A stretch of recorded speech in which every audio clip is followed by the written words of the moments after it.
We can protect biodiversity in many ways, but primarily by setting aside areas which are limited to wildlife protection, that is parks and reserves. But we should also ask, why do we need parks? In the last 50 years, conservationists have done a marvellous job in setting aside parks here and parks there, terrific job, but they've done hardly anything on asking, why do we need parks anyway? I think that by 2050 we may have no more protected areas, and for one of two reasons. One is they'll all have been overrun by land-hungry peasants or overtaken by global warming. That's one reason. The second reason why we may need no more parks in 2050 is that we shall have devised ways to manage all our landscapes in such ecologically rational fashion that there'll be no need for parks.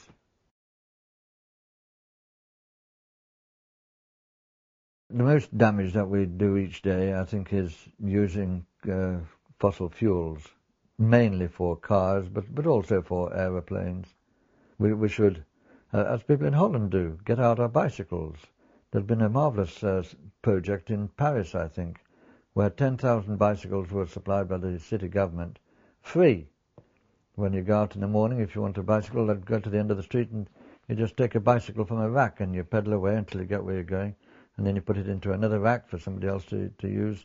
It's worked marvellously. The English detective Sherlock Holmes, a very clever man, he was called out to some place where there'd been a murder, and the police were completely baffled. They had no idea how to proceed with their investigations. Sherlock Holmes walked around for 10 minutes, and then he said, "How strange about the dog?" And the police said, "What was strange about the dog? The dog didn't bark or anything. What was strange?"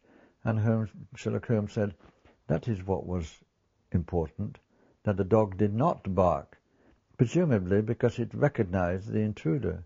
And that led to the case being solved. We should be asking ourselves now, with regard to the environment, what non-barking dogs are we failing to hear today? 20 years ago, there was no talk about climate change. If we had listened to the scientists in those days, we could have done a lot to reduce the threat of climate change. 40 years ago, there was no talk about the ozone layer. But we finally found the damage and tackled the problem and went far to fixing it, but at much greater expense than if we'd listened to the non-barking dog of the ozone layer damage way back in the 1980s. Are we really asking the right questions with regard to the environment?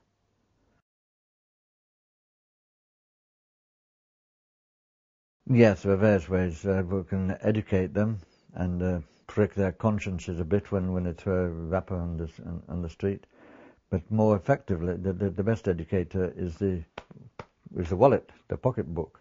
There have been several success stories as regards waste. For instance, in Ireland, consumers were charged just a little, very, very little centimes for a supermarket bag. But as soon as they were charged, the demand for bags dropped by 90%. Huge success story.